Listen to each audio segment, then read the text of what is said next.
Hi, I'm Kat and welcome to my channel and welcome to this third video in a series about how I am refactoring my wardrobe.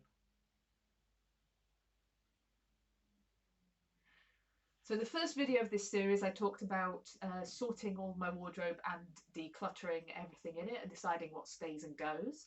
In the second video I talked about how I was getting rid of the stuff that was going, and in this video, the third in the series, I'm going to talk about refilling the wardrobe. After having spent so much time getting rid of stuff, I'm now inviting more stuff in. Um, but I'm trying to do it with a certain amount of logic and meaning, so I don't end up in the state I was in before.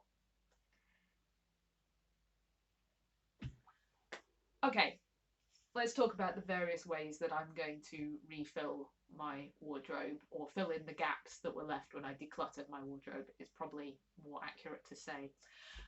Okay, first up, mending things. So I'm rubbish at mending things, or at least I'm good at the process. I'm rubbish at getting around to it. So a lot of the wardrobe advice videos and stuff say shop your closet to, to find those outfits. I'm going to also add to that, shop your mending pile, because sometimes there are clothes in there that I have not seen for years, just because they go there and I forget that I have them even though I love them.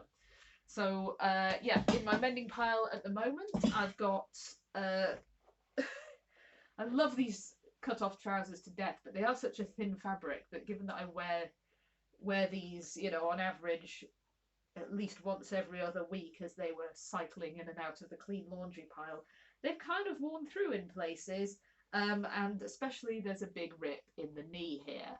So I'm going to I'm going to rip this guy. No, I'm going to fix this rip up and add this chap back into. Oh gosh, there was another one there that I have fixed, and add this chap back into my bright capsule wardrobe, which is comfy, elasticated, stretchy, bright coloured clothes for wearing around the house. Yes, as there is a unremovable stain right here on this guy, this is definitely not leaving the house wardrobe anymore, but it's still good and it's got some wear in it. And then the other mend, the one which I keep putting off because it's quite a complex one, is for this, which is I guess I call it my commuter coat, which is a gorgeous wool coat that I would wear when I used to commute into London. Um, and the problem with it is that while the outside is gorgeous and great quality wool, the inside is just a dreadful thin polyester lining. I don't know if you see it, that keeps ripping. And I have on many occasions fixed and patched this lining.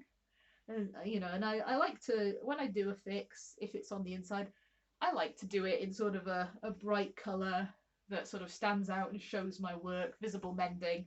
It makes me feel closer to an item. It makes it feel more like mine. Um, so yes, we'll be going back in and fixing up this coat because as I'm returning to office, I'm also returning to train commuting, and it's kind of nice just to have that bit of nice warm armor as the weather begins to turn. So, method one: mending things that I already have. Method two is refashioning. So what I consider refashioning is taking a garment that I already have and altering and adapting it so that it is still effectively the same garment, but has been changed in some way, either to embellish it or to change the fit. So top of that list is these two pairs of jeans which I have, which do fit me, but I've ripped them at the waistband in my characteristic way by using the belt tabs to pull them up faster than they wanted to go up. So they've got some rips and holes in, which I shall be mending. So that's a mend. Where's the refashion? So the refashion is that I already have a whole bunch of other jeans that aren't ripped up and do fit me as full-length jeans. So these guys are going to be made into cut-offs. Classic jeans refashion, jeans into shorter version of jeans. And knowing me and knowing my style, there's probably going to be sort of below the knee capri, not any sort of hot pant. And then I got yet another pair of jeans with similar but less bad tears that need mending at the waistband. And I was quite entranced by, I think on Sewnbee the other day, I saw, I think they were making some flared jeans perhaps, or they were flaring jeans of the Transformation Challenge. I don't know where I got the idea from, but I kind of like the idea of taking these jeans and flaring them and using a pair of trousers that I got from the charity shop to flare these guys out and yeah, just make them a bit more fun and interesting and a different variation from a straight leg for the wardrobe. And yeah, my hope is to do specific videos on both of those projects. Watch this space. Okay. Oh yeah, and another thing which I consider refashioning is some clothes which I've recently bought secondhand, foreshadowing, are a little big for me, or at least they fit here, but they don't fit here. So I would consider tailoring to my body shape to be a refashion as well, and I'm going to do that to some outfits that I know that I'm otherwise gonna be reluctant to wear because the fit's not quite there. I want everything in my wardrobe to be an absolute, you know, fighting strength for if I reach for it, I have no doubts about it and how I feel in it. Right, so that's refashioning. The third thing I'm going to do is remake a bunch of stuff. So as part of my tidy out of clothes that I'd already sort of tidied to be packed away, I found a jumper that I knitted myself 15 years ago, quite poorly, or at least I think I did the knitting well, but I didn't do the blocking well, and it was always a bit of a marginal fit. But yeah, I found a jumper. I was like, oh, I like the colour, I don't like the jumper. So I unravelled that and then re-knit it in my, at the level of my expertise, which is straight lines, into a Mobius scarf. And I was pretty chuffed with that. So that's a remake. Reclaim some wool from a knitted project, or some yarn, apologies. I think it was acrylic. Actually, yeah, reclaim some yarn from a knitted project and re-knit that into something else. And I even had so much yarn left over that I sent a bunch of it away to my niece for her to do whatever crafts she fancies with it. Then the other remake, which I think I had possibly mentioned on a previous video, is all of this denim I have, all of these jeans which don't fit, like 6 or 7 pairs of jeans which don't fit anymore. Yeah, and I think I would be ambitious to even pretend that I'm going to get back into these anytime soon. And like, how long am I going to keep them around for, waiting to be a size 12 again? I don't know. So they're all fairly reasonably dark jeans. Some of them are a little more faded than others. But that's a lot of denim. That's a lot of really good denim. And so I thought that what I would do with these guys is dye them back to dark denim colours, and then reclaim all of this denim and use it to make a jacket, a denim jacket to add to the wardrobe, because the gods of capsule wardrobes say that a denim jacket is one of those either must have or highly advised to have articles. So it's going to be interesting to see how they all dye and whether they all dye similarly. But yes, expect a full video on that process. Right, next up is making things, making from scratch. So the knitting of the Mobius scarf has got me all interested in knitting and crocheting again, so I'm gonna do some crocheting and make myself like a granny squares waistcoat thing, which I always kind of like, bit 70s, you know. Also, as well as over these past years me building up a massive stash of clothes in my capsule colours, I've also impulse bought, or with a plan that was never seen through, bought a whole load of fabric in my capsule colours. So I haven't gone to look through it yet, but I know it's all there, and that there's going to be fabrics to rediscover and plans to make with those fabrics, which I'm quite looking forward to, and in adding some stuff to my wardrobe. And yes, expect videos on that as well, with the caveat that I'm no expert seamstress. I am a recipe follower. I follow the pattern. I do what I'm told. I come out with something at the end. Okay, so we've mended, we've refashioned, we've remade, and we've made some new clothes. The next is buying, and I'm splitting that into two. So step one, buying secondhand.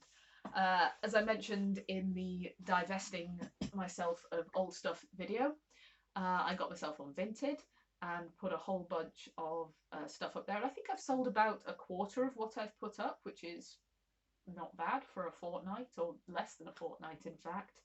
But there is a danger of like, oh my god, there's so much here, there's so much I want, wish list. So I'm trying to restrain myself from buying stuff on there until I've sold stuff on there and using the money from a sell to make a buy. And actually, one of the very first items that I sold, which I now believe I underpriced, but hey, I forgot I had it, and I'm happy that it's gone to a new home that appreciates it, was a full-length real leather jacket, in a very gothy style that was my style about 15 years ago. Yeah, and for what I made from selling this jacket, I bought this dress, this jacket, this top, these jeans, this necklace, and this necklace. So I really actually made out like a bandit, comparatively, in terms of raw numbers of garments on selling that leather jacket. And yeah, so I'm pretty chuffed with most of those things. I think one of those dresses is going to need to be retailored, which is going to be an interesting journey for me, but it's 100% cotton, so that should be pretty easy. Okay, so that's buying secondhand, and I do try and follow my buying new guidelines when buying secondhand, but yeah, like they're more guidelines than rules, and I'm going to come to those rules in a second. Also, I hit up the local charity shops as well every now and again, but so far all I found at those is stuff that I'm scavenging for fabric. Right, and then there's buy new. So for buy new, I do have rules, and as I say, I use these rules as guidelines on buy secondhand, but I'm going to try and make them very hard, fast, strong rules on buy new. And those rules are, has to be in a capsule colorway, has to either be filling a gap that I have previously defined as existing, or be replacing an outgoing item, and it has to be organic fibres and natural fibres, and if possible, to also be organic and fair trade.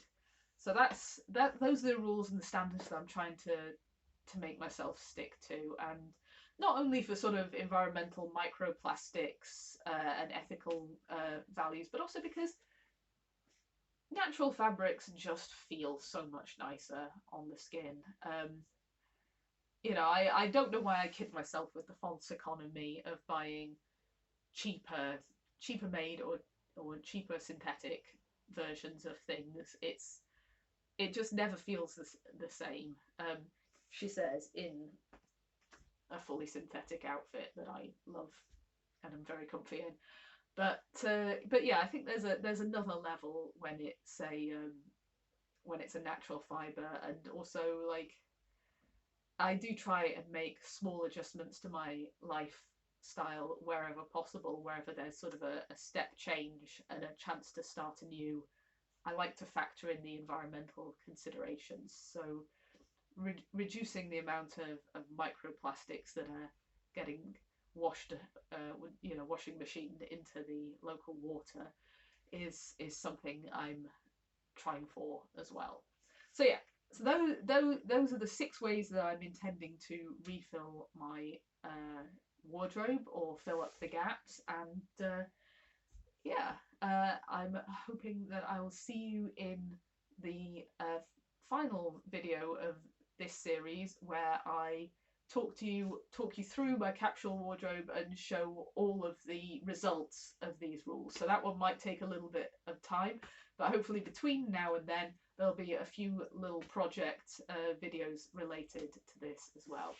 Okay. But until then, until I see you next, have a smashing day.